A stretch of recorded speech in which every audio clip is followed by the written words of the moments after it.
Hello students, today we are going to discuss about Newton's third law of motion. Let us see what is that. Here you can see to every action there is an equal and opposite reaction.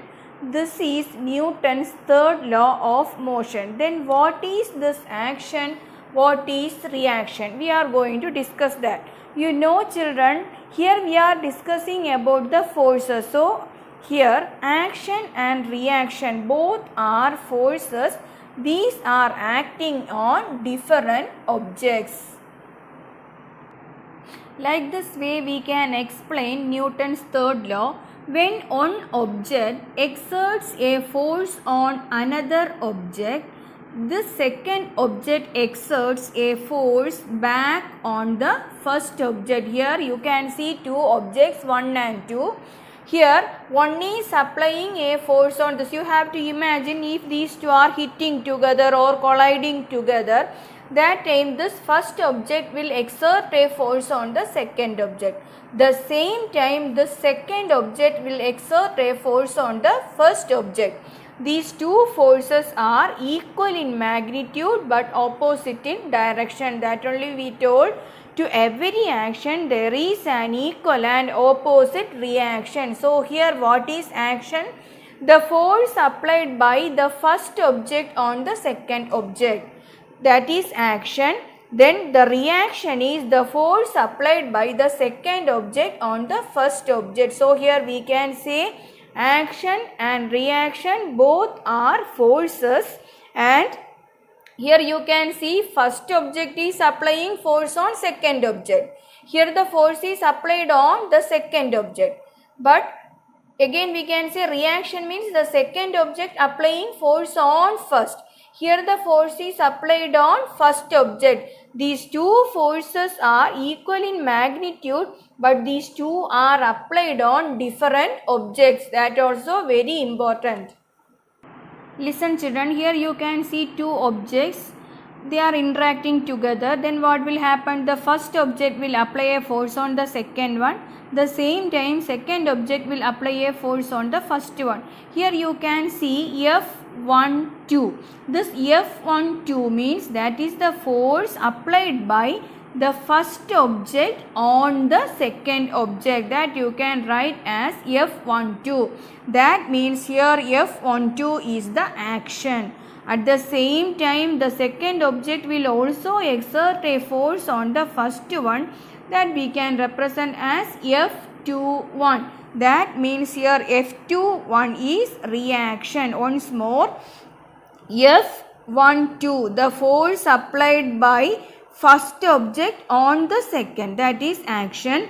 Here F21 the force applied by second object on the first, that is reaction. You know children, according to Newton's third law of motion, to every action there is an equal and opposite reaction. Equal, from that we can say the magnitude is equal. F12, magnitude of F12 is equal to magnitude of F21. Then why this minus sign here? Here the direction is opposite. Okay, direction of action and that of reaction both are opposite to each other. That's why here you can see minus sign. So like this way we can write an expression for Newton's third law. F12 is equal to minus F21. Action is equal to minus reaction. Listen children, this you studied last year. This time also I told about this. If you are applying a force on this object, only one object here. Here you can think one force is applied on this object from this side. At the same time another one force from this side. If these two forces are equal, what will happen? This will get cancelled and you can see this object is at rest. Here also we are discussing two forces there equal in magnitude but opposite in direction. But here these two forces are not getting cancelled. What is the reason? Here this action and reaction both are applied on different objects. Here first one applying a force on the second one, then the second object applying force on the first one. Here these two equal forces are acting on different objects. That's why they are not getting cancelled. So don't get confused. Here what we are saying means only one object there and these two forces, equal forces are applied in opposite direction on the same object. That's why the net force will be 0. We can see the object is at rest. But here what it is saying means action and reaction both are equal forces but opposite in direction. Here they are not getting cancelled. Why means these two forces are applied on different objects. This is very important. These are applying on different objects. Let us see some examples of Newton's third law of motion. If you are walking on the ground, here you can see we push the ground backwards with our foot.